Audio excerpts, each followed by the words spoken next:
1919 Indian independence के लिए struggle का टर्निंग पॉइंट था। फर्स्ट वर्ल्ड वॉर खत्म हुई थी। इंडिया ने ब्रिटिश वॉर एफर्ट में बहुत बड़ा योगदान दिया था। इंडियंस फ्रंट लाइंस पर लड़े थे, उन्होंने रिसोर्सेज दिए थे। फिर भी ज्यादा आजादी की उनकी उम्मीद टूट गई। ब्रिटिश गवर्नमेंट ने इंडिया की लॉयल्टी का इनाम देने की बजाय ड्रैकोनियन रॉलेट एक्ट लागू कर दिया। ये एक्ट असल में वॉर टाइम इमरजेंसी मेजर्स को पीस टाइम तक बढ़ा देता था। रॉलेट एक्ट इंडिया में बहुत अनपॉपुलर था।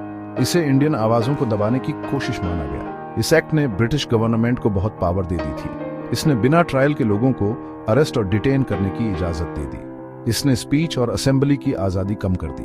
हर तरह के इंडियंस ने इस अन्यायपूर्ण कानून का विरोध किया। Mahatma Gandhi, Indian nationalist movement के उभरते हुए लीडर, ने रॉलेट एक्ट के खिलाफ नेशन वाइड हड़ताल का आह्वान किया। हड़ताल को बहुत ज्यादा लोगों ने माना।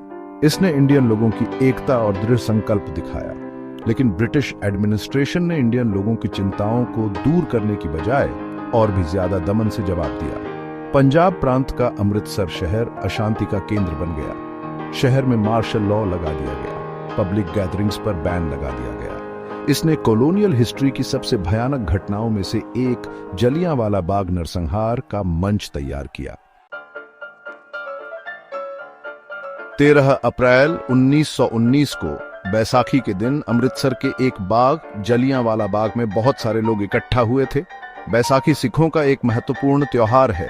ये पंजाब में फसल के मौसम की शुरुआत का भी प्रतीक है। आसपास के गांवों के लोग त्योहार मनाने अमृतसर आए थे।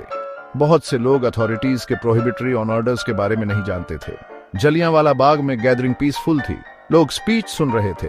परिवार फेस्टिव माहौल का आनंद ले रहे थे। लेकिन अमृतसर के military commander brigadier general Reginald Dyer ने इस पीसफुल असेंबली को खतरा समझा।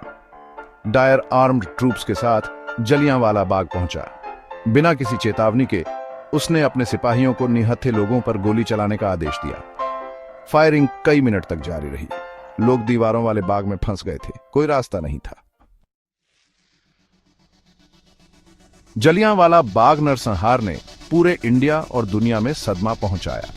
महिलाओं और बच्चों सहित सैकड़ों निहत्थे नागरिकों की अंधाधुंध हत्या की व्यापक निंदा हुई।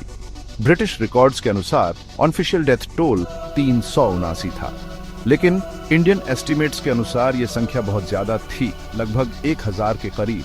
नरसंहार ने ब्रिटिश राज की क्रूरता को उजागर किया। ये इंडियन इंडिपेंडेंस मूवमेंट में एक टर्निंग पॉइंट बन गया।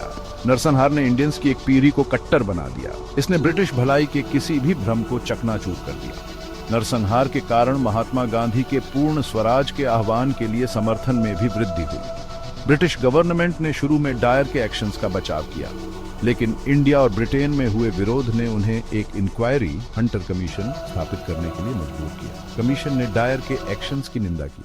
उसे उसकी कमान से हटा दिया गया। जलियांवाला बाग नरसंहार मानव इतिहास का एक काला अध्याय है। यह उपनिवेशवाद की मानवीय कीमत और शांतिपूर्ण विरोध और प्रतिरोध के महत्व की एक कठोर याद दिलाता है। नरसंहार ने भारतीय मानस पर एक अमिट छाप छोड़ी। यह आज भी मजबूत भावनाओं को जगाता है। पीड़ितों की याद में जलियांवाला बाग में एक स्मारक बनाया गया था। यह जगह इंडियंस और दुनिया भर के लोगों के लिए तीर्थ स्थल बन गई है। बाग की दीवारों पर लगे बुलेट के निशान त्रासदी की एक भयावह याद के रूप में संरक्षित हैं। जलियांवाला बाग नरसंहार भारत के स्वतंत्रता संग्राम का एक महत्वपूर्ण मोड़ था। इसने भारतीय लोगों को प्रेरित किया। इसने ब्रिटिश शासन के असली स्वरूप को उजागर किया। नरसंहार स्वतंत्रता की अपनी लड़ाई में अनगिनत भारतीयों द्वारा किए गए बलिदानों की याद दिलाता है।